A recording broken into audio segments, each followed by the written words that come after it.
So when it comes to options to modify the engine so after turboing or supercharging an IS200, there's one more option, and that is swapping the engine out.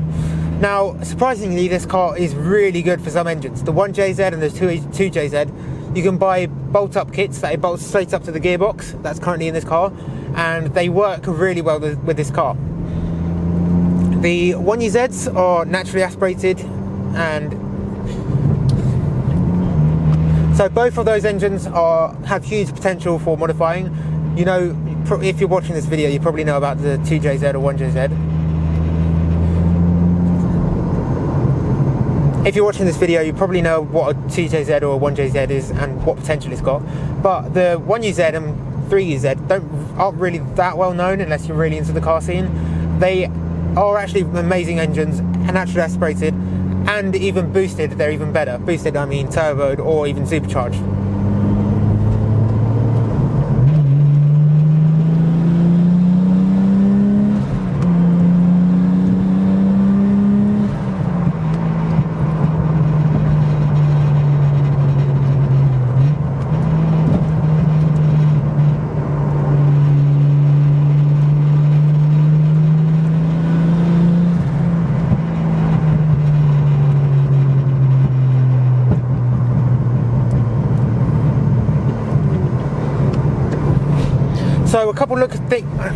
So a couple things to take into consideration when buying an IS200. First is the price. Currently, it's a bit of a weird situation because people are starting to notice that the IS200 is an amazing platform to modify your car on.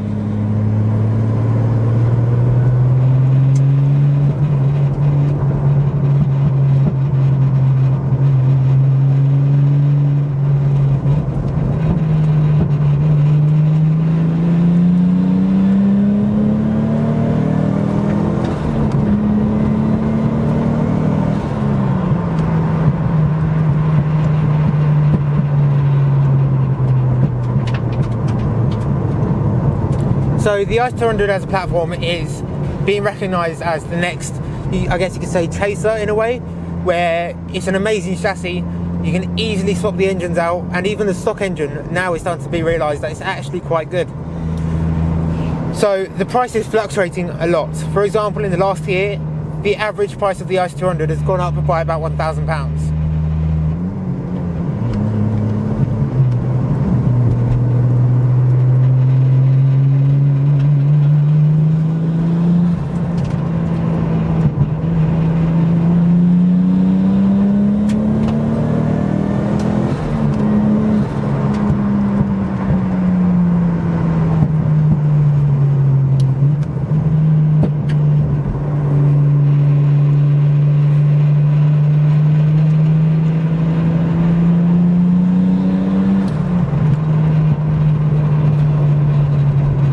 Another thing is the miles per gallon. A stock IS200 gets about 25 miles per gallon, 30 if you're driving it really efficiently. Lastly, IS200s are amazing cars from stock. They are really comfortable. They come with leather or half leather seats, heated seats. The automatics come with cruise control. So for the time that they were released, they were really well built cars, and the quality as well. Other cars that have heated seats or, you know, all these features, you start to notice there's a lot of creaking, whereas this, it's solid everywhere you look over. It's really well, it's Lexus, it's built properly. It's built to beat its competitors, to beat BMW or whoever else was its competitor at the time. So when it comes to doing what I've done to my car, turboing, there are a couple options out there. There's a lot of eBay kits, I guess you could call them. Squint kits is what a lot of other people call them, which are okay. And if you're looking for roughly around 250 or less horsepower, they're great. They give you all the choo-choo noises. They give you roughly about 100 horsepower more than stock, so they're really good options. But when you're looking to go for more power, 200 plus, so like for example for me, I wanted to get roughly around the 300 horsepower mark. Is this working? Yeah. I wanted to get around the 300 horsepower mark. There was no options available at the time, so I talked to 4Paw Racing, who are a very new company, and they are currently building 3 stages, stage 1, 2 and 3, which are a lot more than the average stages out there. So a lot of people call an intake and, I don't know, a manifold a stage 1, whereas this is a lot more than So their stage 1 includes a lot more than that. In fact, their stage 1 includes a lot more than any other turbo kit that's currently out there on the market. So if I was to go high power turbo IS200, I'd personally go with 4PAW Racing. The thing with 4PAW Racing is that they don't sell their kits separately. I believe they only do in-house builds. I think that's down to their knowledge. They know that if they build their cars, they can guarantee 300 horsepower, whereas most other people won't be able to get that power out of the car.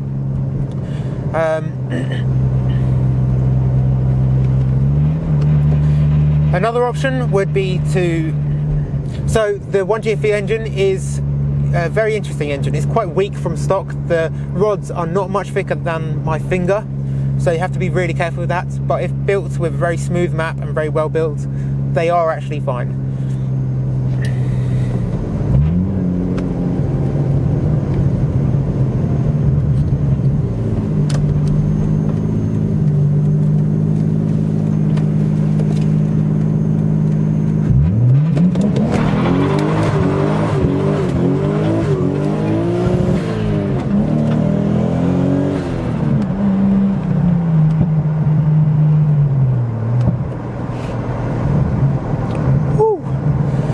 So yeah, this is roughly my very bad IS200 review. I am planning on doing another one. So when it comes to what I've done to my car, it's pretty much a cheap version of what 4PAW Racing will be offering as their stage 1 kits.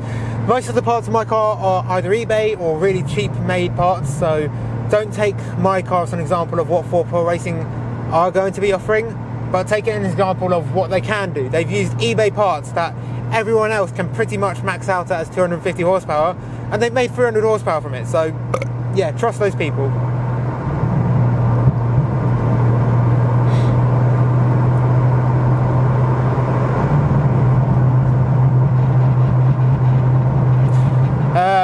Engine wise, it's just basically their stage 1 kit. Body wise, I've got a Vertex V1 front bumper. Side skirts, I've got some BN when it comes to side skirts, I've got some BN side skirts from 86 Aero, which are amazing people. Anyone who wants any body kit stuff, I'd 100% suggest 86 Aero. By far the best quality bumpers I've ever bought, and I've bought about 4 different types. Rear bumper, I've got a TRD/TTE sort of rear lip. I do plan to remove the whole bumper and do a sort of rear splitter sort of look for it. Wheels, I've got some wheels that I got from a breaker's yard, which cost me £150. I've also got some Koenig wheels in my loft at the moment, which I'm waiting for a wide body kit from 86 Aero to install those wheels.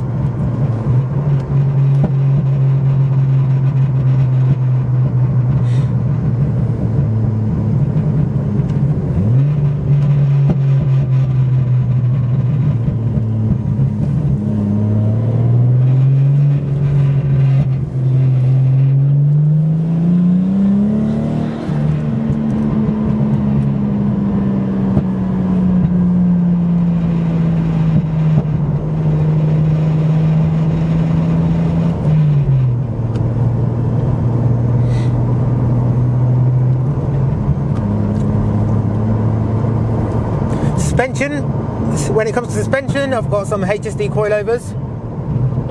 They are HSD of what I'd recommend when it comes to coilovers, because they not only sell individual coilovers, but they also sell separate parts. So let's say your springs snap or something happens, or you want harder springs, they sell all that themselves in-house.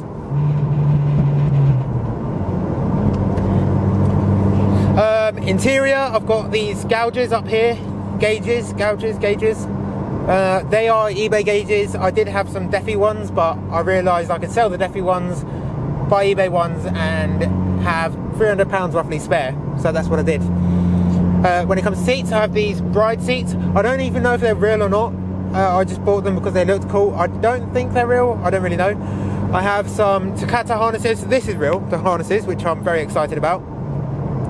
OMP steering wheel, which is very nice. I've removed all the interior from the rear of the car, that is. From the front, it's pretty much stock. And that's about it.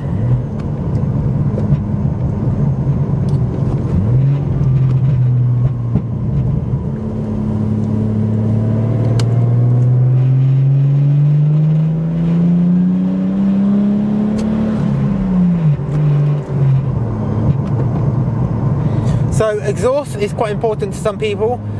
My exhaust was custom made once again by 4Paw Racing. They have used 3-inch pipe, and it's basically a 3-inch straight pipe all the way back, except for one small silencer. About where I'm sat right now below me is a silencer which